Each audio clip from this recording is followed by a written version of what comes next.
बर'आ गुबुन गुबुन धोरोमाव दङ नाथाय गोजामसिन आरो गिबिसिन धोरोम हिसाबै बाथौ धोरोमखौ बर' हारिया बजबनानै लादों। जि समाव बर'आ सुबुं हिसाबै बेयाव रायजो जादों आरो बेखायनो आं सानो जे बे जि हाबा मावनाय बे हाबा मावनायनि गेजेरजों बर' हारिया गोख्रोङै समाज आरो हारि हिसाबै थांना थानायनि बिथिङाव गोहो मोनगोन, सक्ति मोनगोन। आरो दाख्लैबावै हादरनि नखर मन्थ्रि बिथां अमित शाहआ गावनि बिबुंथियाव बुंदों जे बाथौनि जि तत्व बे तत्वखौ लानानै बिथाङा खोब स्पस्तयै बुंदों।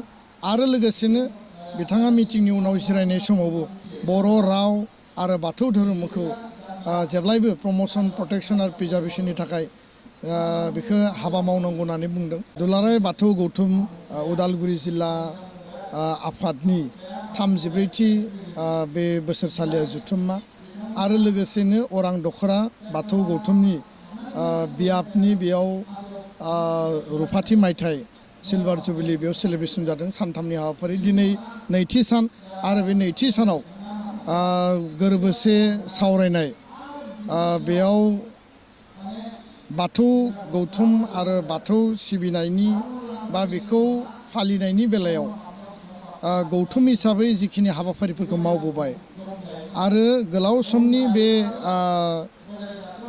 बाथौ सिबिनायनि जिखिनि खान्थि बिनि जि बिथिंफोरखौ लानानै हाबा मावबोनायनि बेलायाव जायफोर गेदेमा बिथांमोना कन्ट्रिबिउसन होबाय, जोंहा जथेस्थ' बेयाव सेनियर गौथुमजों जिल्लानि मिरुनि दैदेनगिरि बिथांमोना बाहागो लादों। बिथांमोननि बै समनि थासारिफोरखौ बिथांमोना फोरमायदों। आङो बे हाबाफारियाव दसे समनि थाखाय बाहागो लाबाय आरो बाथौ गौथुम उदालगुरि जिल्ला आफादा जि मोनसे गोथार हाबाफारिनि गेजेरजों, गोथार थांखि आरो आदर्शनि गेजेरजों आफा इसोर बोराइ बाथौखौ खुलुमनाय, बेखौ सिबिनाय, बिनि जि माने नेमखान्थिफोर दङ आरो बे बाथौनि आदर्शजों आरो बिनि जि मोनबा जि बिथिं दङ, बे बिथिंनि गेजेरजों हा, बार, सान, अर, अख्रां, दै, बे मोनबा तत्वखौ लानानै जि बाथौनि जि सान्थौ आरो बे सान्थौनि गेजेरजों समाज आरो हारिखौ जौगाहोनायनि बा हारिखौ दालांनायनि जि बिथिं दिनै बिथांमोना मैखोमै खामानि मावदों।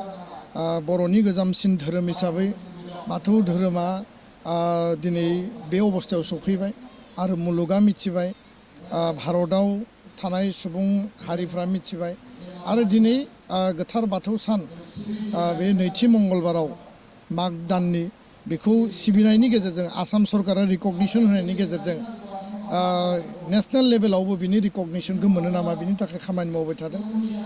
बर'आ गुबुन गुबुन धोरोमाव दङ नाथाय गोजामसिन आरो गिबिसिन धोरोम हिसाबै बाथौ धोरोमखौ बर' हारिया बजबनानै लादों।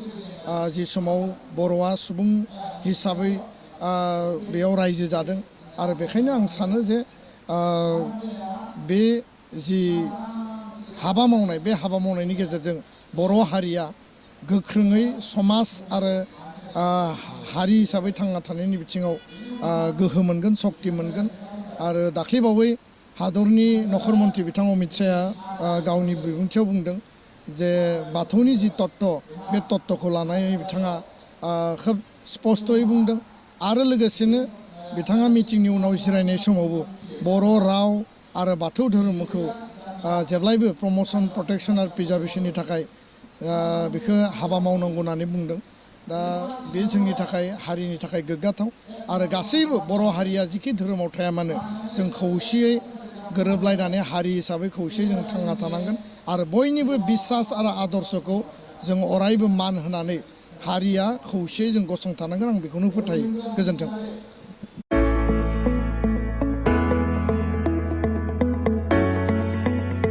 मोनसे गोजोनथाव खौरां, बर' सावथुन नायनो मोजां मोनग्रा रायजो राजाफोरनि थाखाय मोनसे गोजोनथाव खौरां। खम बेसेननि गेजेरजोंनो नोंथाङा नायनो हागोन बर'नि गासै गोजाम गोदान सावथुनफोरखौ। बर' सावथुन नायनो थाखाय ओंखारदों मोनसे आंगो स्ट्रिम एप। बे आंगो स्ट्रिम एपखौ नोंथाङा नोंथांनि मबाइलाव डाउनलड खालामनानै खम बेसेनावनो बर'नि गोजाम गोदान गासै सावथुनफोरखौनो नायनो हागोन।